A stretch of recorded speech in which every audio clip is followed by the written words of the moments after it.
I entered a game where the challenge was to survive 7 days on $50. The winner's prize was 120 million. Here, a bottle of water cost 15, a sandwich costs 40. Everyone said I was doomed. They didn't know that I was a sophisticated dirt poor. The game was right up my alley. I would be the only player walking out of hell. Together with 99 other players, I transmigrated into a game world. A system's electronic voice sounded, "Welcome to the dirt poor game. Initial funds, $50. Objective, survive in the game for 7 days. The winner receives a 120 million prize. Overspending, death, or leaving the game zone will be considered elimination, resulting in a 120 million debt." The voice paused, tinged with slyness. "Now any cowards want to quit? Quit? Are you kidding me?" A young guy with bleached blonde hair scoffed. 7 days? I could survive just drinking water." A chubby kid nearby in a cheap t-shirt wiped his sweat. Yeah, $50 for bagels and peanut butter. Stretching it should be enough. Fortune favors the bold. Only an idiot would quit. The crowd buzzed with blind excitement. Finally, not one of the 100 players quit. The system announced, "Game rules activated. Players cannot quit. 100 players deployed. Welcome to Airport Odyssey. May you survive well." There was a flash of white light and I found myself in an airport. The airport was massive, stretching as far as one could see. People streamed past. I couldn't tell if a person was a player or an NPC. I checked the interface. My game account held a quiet $50 initial funds. There were 3 stats: hunger, thirst, energy. All were currently full. I saw a convenience store across the way and walked over to check prices. As I reached the fridge, a tearful cry exploded. "Holy shit!" It was the chubby kid from before, staring horrified at the store's cooler. "A bottle of water is $15? Highway robbery." I walked over, my eyes scanning the shelves, my heart sinking to the pit of my stomach.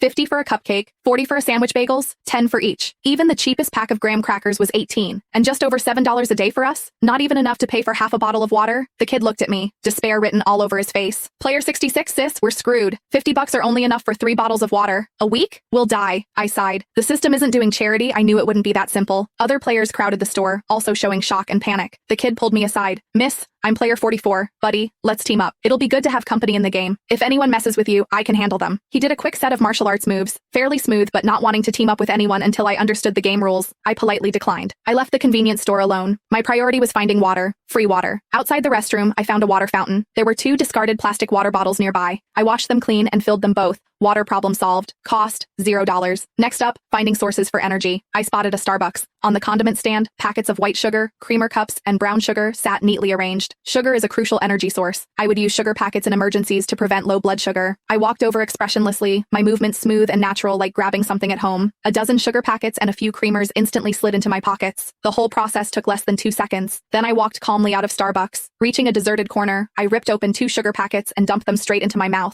Intense sweetness exploded, bringing a temporary sense of satisfaction. Sugar acquired. Cost, $0. The airport's air conditioning blasted like an icebox. Maybe the system made it this cold on purpose. Colder temperatures burn energy faster. My thin clothes couldn't block the chill. I could only warm up by moving. Luckily, I found a discarded airline blanket in a trash can. However, hunger pangs grew stronger as time passed. By 8 p.m., I wandered to